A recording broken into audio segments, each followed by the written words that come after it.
Hello friends, my name's Emile and welcome back to some more Gran Turismo 2. Today we're continuing on with our Let's Play. This is episode 19. And in today's episode we're going to be tackling the Gran Turismo All-Stars set of races. There's 5 races, 5 laps each, and for that of course we need a vehicle. Now in the last episode I showed you the greatest thing in the history of ever, which was the Renault Espace F1. This time I'm going to get into the real greatest thing in the history of ever, at least in the world of Gran Turismo. For you see, of course, we're going to be heading over to the East City, we're going to be heading over to Suzuki, and we're going to be heading over to my all-time favourite race car ever, other than maybe the 787B at a push. We're of course going to be getting into the Escudo. Now, anyone who's played Gran Turismo 2 knows about this car. Anyone who's played Gran Turismo 3 knows about this car. Anyone who's played any Gran Turismo game knows about the legend of the Escudo. And of course, I had to use it at some point during this Let's Play. And it had to be sooner rather than later, similar to the Renault Espace F1. Anyways, that's now all of the money that I grinded for about an hour or so the other day. Completely gone on the last 2 vehicles in these videos. Anyways, we are of course going to be starting at Super Speedway, so let's get into this. Okay, here we are at Super Speedway with the mighty Suzuki Escudo, which makes the mighty noises. And we're surrounded by race cars for I think the first time in this series so far. Well, there were race cars, they've gone now. There was an Alpha 155 touring car. I'm holding out hope that that wins, but I'm not too sure. Thankfully GT40 isn't here, although to be fair, that's not so much thankfully for me as it is for those others.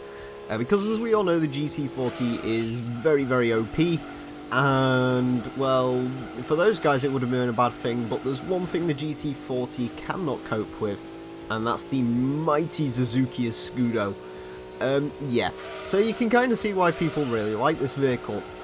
It's excellent handling, it has excellent acceleration, it has excellent speed. It is, in short, the best car in Gran Turismo history. In case you're wondering, I've done a similar setup to what I did with the Espace. I have increased downforce, put it on super softs, and I have also increased the gearing on it because it's a Pikes Peak car, which means it's got very, very low gearing. I believe this thing tops out on standard gearing at about 330 kilometers an hour. Well, as you can see there in 5th gear, it will do more than that. I'm not too sure on the top speed. I'm sorry, as soon as you let off, you can just feel all of that grip. It's insane. In fact, here you go. Here's how to prove how dominant the Escudo is. These guys are in relatively high-level race cars. You know, these are endgame cars. This is the Gran Turismo All-Stars Championship. And as you can see, we're coming up to lap them. Yes. There's the Lister Storm. Oh, there's the Alpha in 5th. At least it's not being beaten by the Lister Storm, which if you know anything about Gran Turismo, you'll know that vehicle kind of sucks a little bit. That's why we're going to use it later on. Now, wait, there's cloning is going on with the Alphas. Anyways, there's a Nissan R390 and a Venturi Atlantique, I believe that is. Fair enough, whatever you're into. I don't think I've ever seen Venturi in any other game despite this one, and I don't even think Venturi exists anymore. Someone write down below if they still do. Anyways, as you can see, that was a relatively easy race. 25-second lap time. There we go. And yeah, that happened. Anyways, because that's happened, we do win a sizable amount of 50,000 credits. And of course, we get a new car acquired. Let's go and find out what that car might be. Okay, let's head over to the garage and see what we have got in store for us. We have got a Mainz Lancer Evo 5, which is a pretty decent amount of power. Yeah, it's an alright car, but we don't really need it, so we'll flog that one on for it. And we will head to our next race, which goes to the special stage Route 5. I'll also confess something right now. I know basically most of the prize cars for this race series because of reasons we'll get into later. So yeah, don't think it's weird if I don't ask the price. I do know the price cards for this. I don't have to look them up because I already kind of know them. So yeah. Anyways, let's head to Special Stage Route 5. Okay, we are on stage at Special Stage Route 5, and we are surrounded by race cars that are just going to get decimated by the Escudo. But let's see what those guys be rolling in. We've got a Dodge Viper GTSR, which is a very, very dominant car. A Vector race car, a Vauxhall Calibra touring car, and a Lotus Elise GT1, which is lol. Anyways, as you can see, the Escudo is scooting those vehicles. As the title of this episode is probably going to be because I find internet jokes funny, the answer is not always Miata, it is always Escudo. When it comes to Gran Turismo, the answer is definitely always Escudo, no matter what it is, unless there's a horsepower limit, or if it's modern Gran Turismo, because restrictions on all of the events. This game you can just take what the bloody hell you want, all there is a horsepower limit, and when there's not, you can just take an Escudo into the race.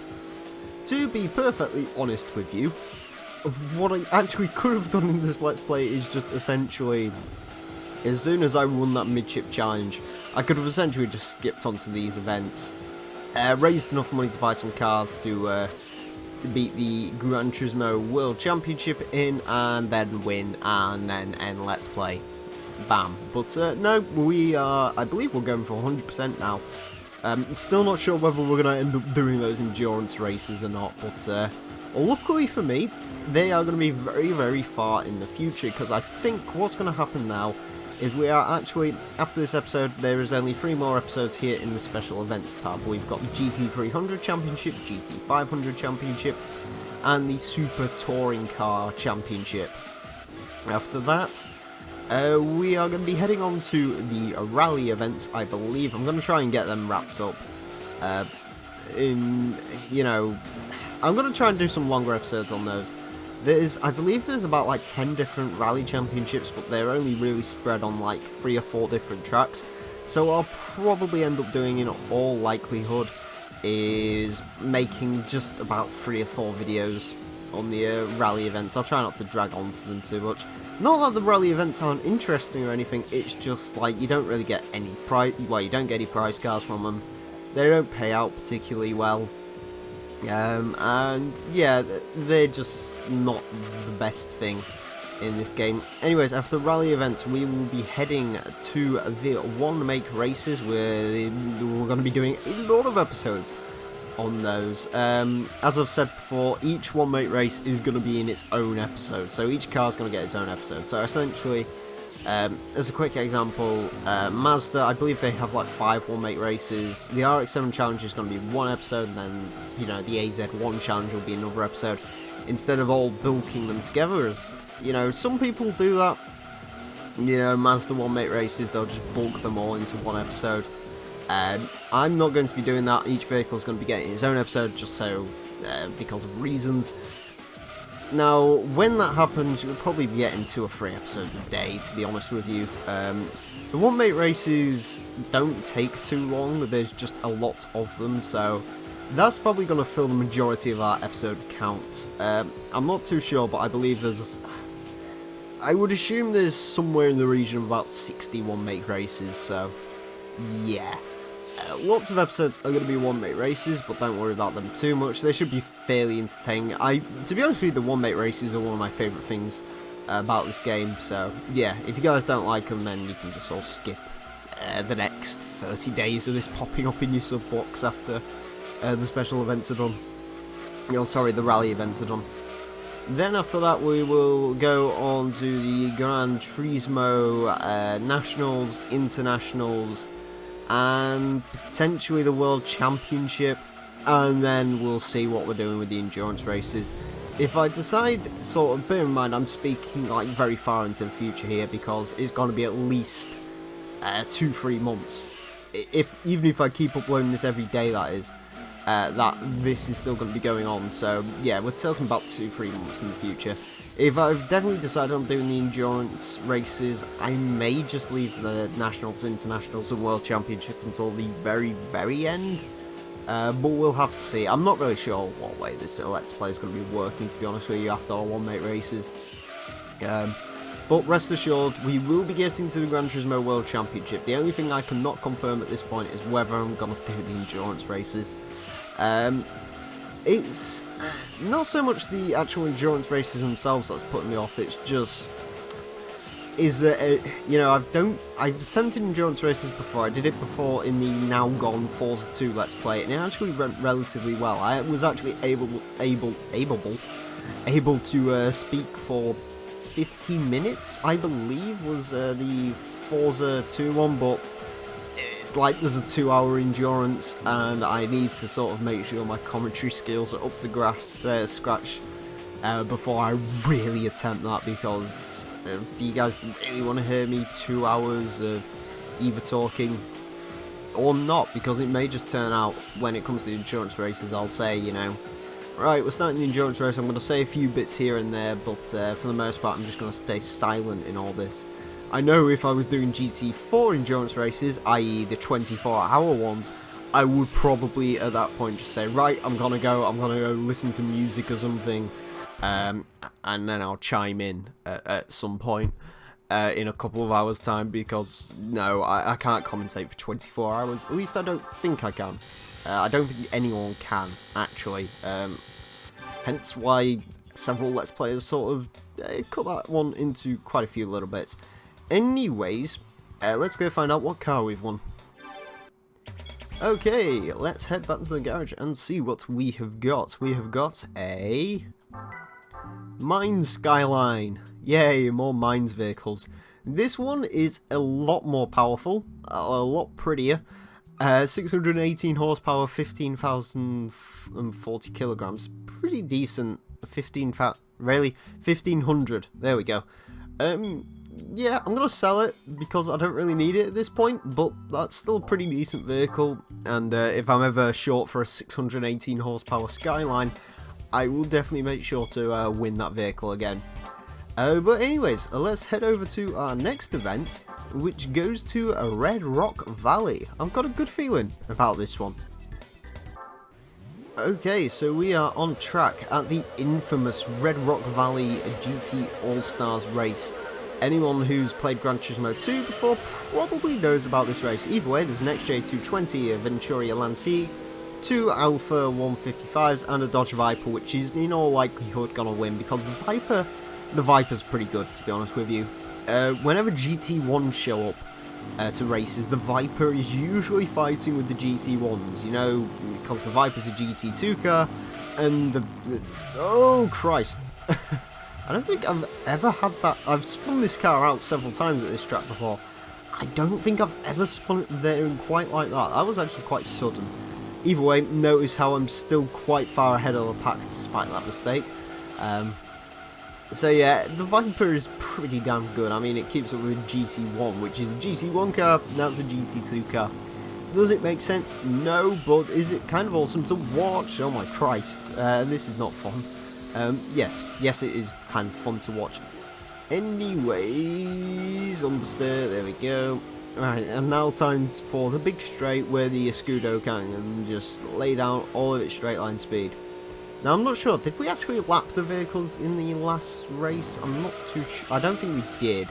I can tell you for a fact here on Red Rock, thanks to several straights and medium to high speed corners, we will in all likelihood go and lap some of the vehicles in that pack. In fact, I can see some slower vehicles in that pack. I am assuming, and you can quote me on this when we come round again, I bet you any money that's the Alpha 150, the 2 Alpha 155s, and I'm gonna say is it gonna be the Venturi or the XJ220? I've never really driven the Venturi or paid much attention to it, because there's 650 cars in this game, and you know, you're obviously gonna forget about a few of them, and Venturi, and bless them, is one of those companies I forget about. Admittedly, I believe I might use one of their vehicles in a later episode, because they've got, I can't remember what it's called, I think it's like the Venturi 400 GT. It's a car which literally looks like a Ferrari F40, and it's amazing looking. I may very well use that vehicle at some point in the future. But as of right now, you won't be seeing Venturi for a while. Yeah, in fact, I know they haven't got any thingy races for them. They haven't got any one-make races with Venturis in them, so yeah, no one-make Venturi races for you guys, unfortunately. If you're Venturi fans, I don't know if you are, maybe you are. Again, maybe you can tell me, actually, did I ask that more? I don't know. Yeah, tell me if Venturi's still a thing. I would very much appreciate that. Anyways, as you can see, I don't know actually, we may not lap the other vehicles. A 57,170. Okay, a sub 1 minute lap time around here is just ballistic. Like, it's amazing to get a sub 1 minute lap time, and the Escudo, it can. It is quite good. I've noticed there's only 2 vehicles that have run off towards the front of the pack. I'm assuming that's the Viper.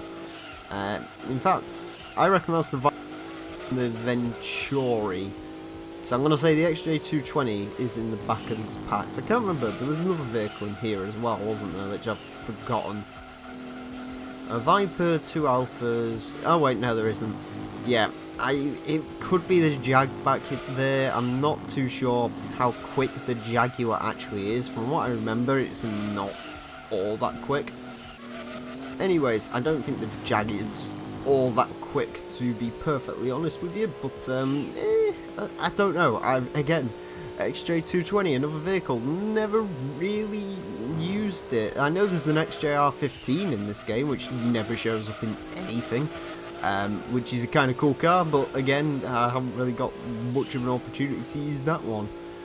We may very well, I kind of hope we run into the back markers, not with driving like that we won't. If I didn't cock up on that first lap, I think we could have perhaps lapped them, but apparently we won't in this, because I'm getting colossal understeer from my Escudo. Yeah, 4-wheel drive, lots of power, kind of expected. So that's a bit of a shame. You can usually lap the vehicles in this race quite easily, but my slightly terrible driving let the Escudo down a little bit. Either ways, we are coming towards the finish line, and we're of course going to win, but I'm sort of more excited to find out what those back markers are. Right, so what have we got back there? Let's have a look. It's the Venturi and the Viper in front, XJ220, and yeah, the 2 Alphas. Kind of expected. I do love the Alpha 155, but it's just not a very quick car. No, neither of them are, because apparently this race really likes to double them up for whatever reason. It doesn't usually do that, it's only a thing that's occurred in this Let's Play apparently. Anyways, we've got a new car acquired. I know what it is. Do you guys know what it is? You probably do. Let's go find out. Okay, let's head over to the garage and see what we have acquired. We have got a Speed 12. Of course we have. This is, yeah. So for those of you who don't know, Red Rock Valley GT All-Stars is essentially the race you grind for money. This is the best way to do it, because this prize car has a ridiculous selling price. I would argue the mid-engined rear drive challenge is also pretty decent. I mean, that GT40 gives you it it's 3 less laps, but for half the money. But still, this is a fantastic race to grind. The Speed 12 is a fantastic vehicle. I've spoken about this vehicle before. I love it. We are going to sell it because it's worth 500 grand, and again, it's another one of them vehicles where if we really need it, we can go and get it. I haven't really got much of a use for it though at this point, but it's still a cracking vehicle. 807 horsepower, rear-wheel drive, TVR madness, because of course it is. Anyways, let's head over to our next race, which goes to the Rome City course. Okay, we are on track here at the Rome City course, and we are surrounded by a bunch of wide-body maniacs. We have got a Lotus Elise GT1, a Vector, a Celine SR wide-body, a Venturi Atlantique, and a Vauxhall Calibra touring car. All we had before they ended up, yeah. Anyways, Lotus Elise GT1, interesting car there. GT1 Elise, essentially Lotus wanted a GT1 car.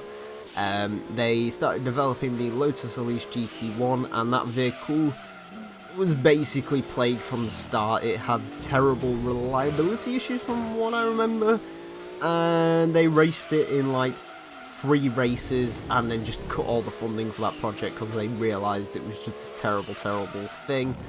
Some privateers bought the vehicle, I believe, and they tried to run it in 1 race and it died.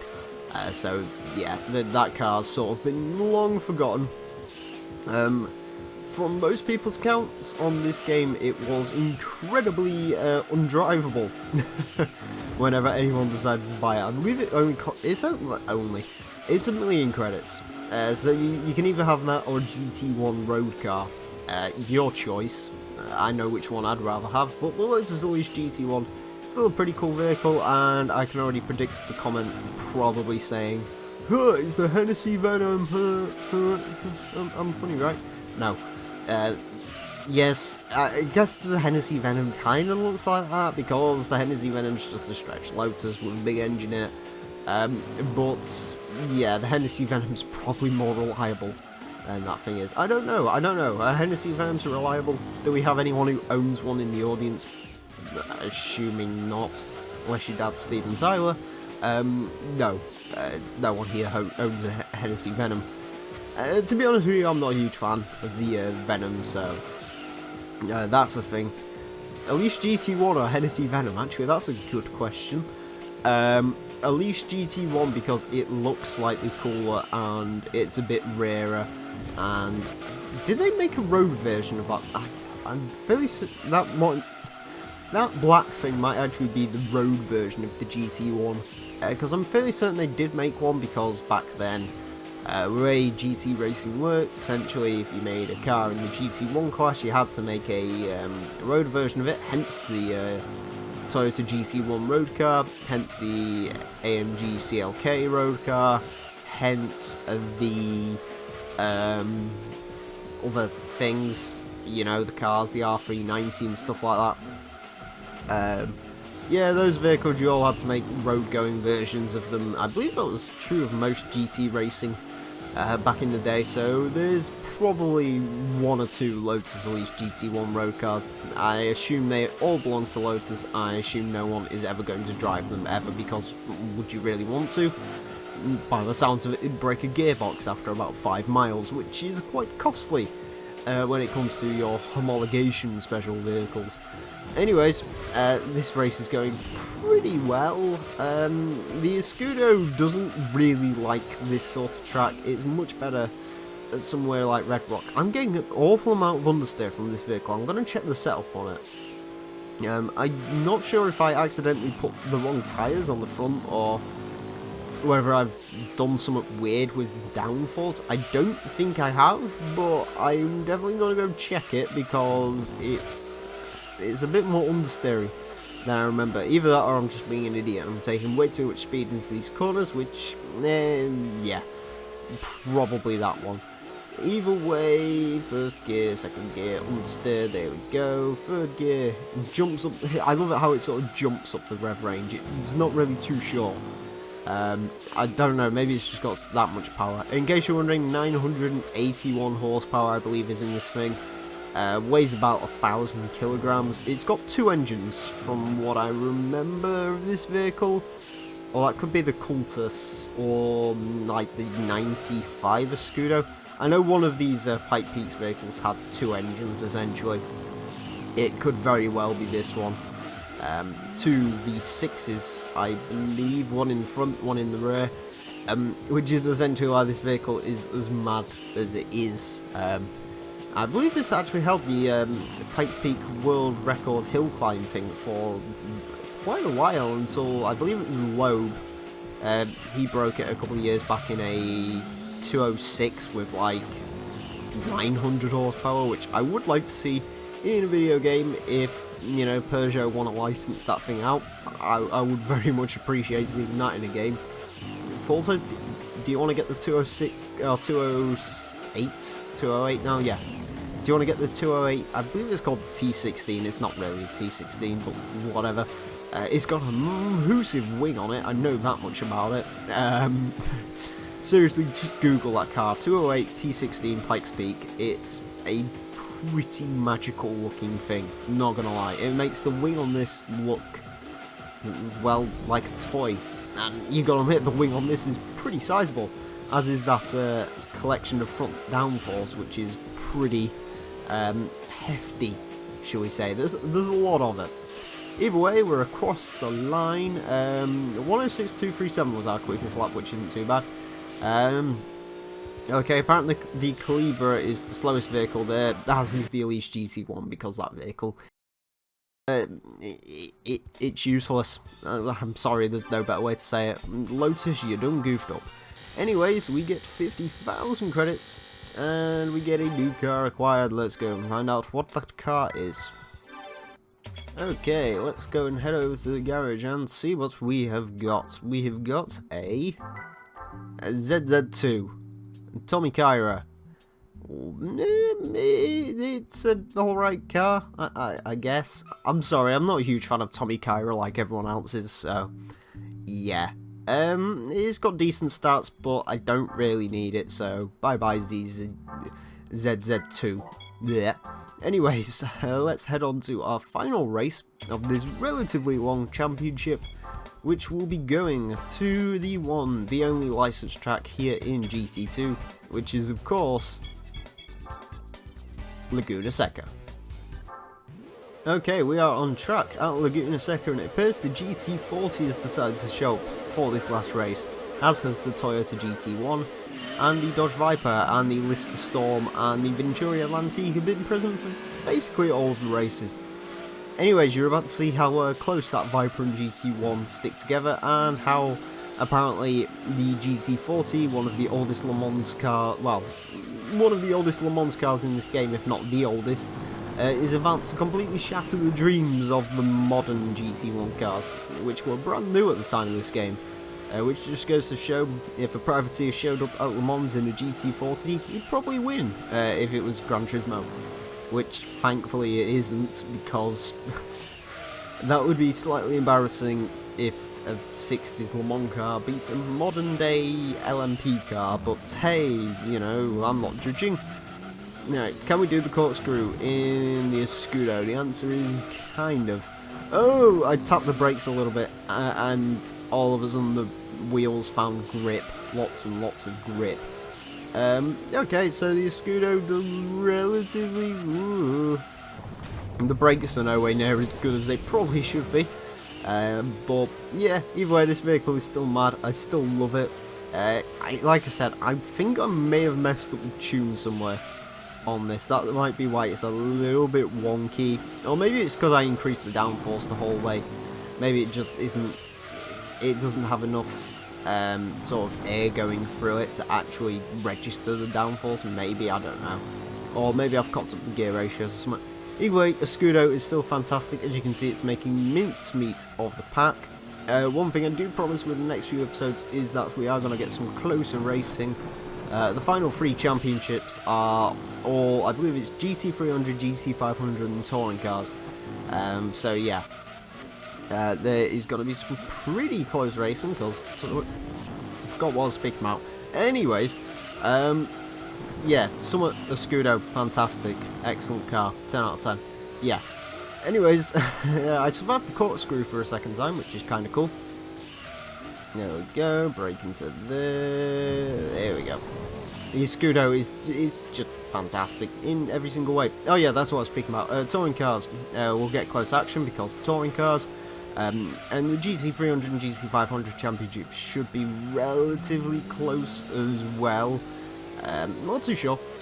I don't think I ever drove a GT300, or actually, to be fair, I don't even think I've bothered with any of the championships on this game, so yeah. I've never actually raced a GT300 or GT500 championship, so it's going to be kind of interesting to see how they go. I'm going to need to buy myself a GT300 and GT500 car because of my sort of hatred towards the Nissan Silvia. I refuse to use that vehicle. I actually did have a look. I've had to troll the dealerships of the East City for quite a while. Finding GT500 cars, not really an issue. I kind of know what I'm going to be using for that. Finding GT500 car, no problem. Finding a GT300 car, however, I believe there's like 2 manufacturers that stock them. Luckily, I like both vehicles. Not gonna lie, one of them is an RX-7, which I'm not going to be using because RX-7s have been overused in this Let's Play. We're not going to use another RX-7. But the vehicle I found, hopefully you guys will like it. I like it very much. Yeah, it's a cool car. It's white. There you go. That's the only real clue I'm giving you to that. To be honest, actually, I think it's going to be touring cars next episode, and then we're going to do the GT300 and GT500 championships together. We've actually been working through this lineup for relatively in order as at the moment, which is cool. That's cool. I like doing stuff in order. Order is definitely the way to go. Well, it's not actually, as several championships have proven in this game, but hey, whatever. I apologise, my driving has been pretty atrocious in this episode. It's just trying to control the Escudo. It doesn't really matter because the Escudo dominates all. There is a vehicle in last place. What was on the starting grid again? The Venturi, the Viper, GT1, GT40. Was there an Unleashed GT1? I don't think there was. I don't remember what was on the starting grid. Either way, it's quite far behind, whatever it was. Oh, sorry, it's 2 vehicles far behind. And one's apparently crashed at the thing. As you can see, the dot isn't really moving. Can I actually lap? I don't think I can lap him. I'm going to do everything in my power to lap him. How fast do I dare take the corkscrew? Can I take it in a slightly cheaty way? The answer is yes, I can, because it's a Pike Peak car and it's fine. I'm not going to be able to lap whatever that is. I would kind of like to find out what it is, though. Unless he's crashed there, which he hasn't, unfortunately. Come on, Escudo. At least give me a pixel's look. Ah, he's too far forward now. What is that vehicle?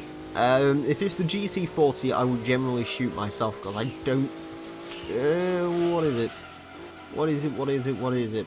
Toyota GT1, GT. Oh, it's the. Oh, yeah, the Lister. Oh, the poor Lister. Never really been truly realised, shall we say, here in the Gran Turismo series. Anyways, we win 50,000 credits, because of course we do. And we win a new car, because of course we do. Let's go see what it is. Okay, let's head up to the garage and see what we have got. We have got a Nissan R390 GT1 road car. Awesome! I like the colour a lot. I like the car a lot. There's 2 versions of the GT1 road car actually in this game. Just as a quick thing, I figured I'd show this off. I believe that's the 97 model, and there is also the... wait for it. 98 model. There you go. The difference is that one's got a slightly longer tail end to it, and it's actually got a number plate on it, believe it or not, which is pretty cool. So yeah, anyways, that's that was... I forgot what it was called. The GT All-Stars Championship done in the Escudo, because of course it was. And we now have 1.2 million credits, which hopefully might... I don't know if it's going to be enough. I may have to do some, let's say, red rocking. Anyways, hopefully you join me next time for the Super Touring Car Championship. And yeah, thank you all very much for watching. My name has been the Real Emile, and until next time, farewell.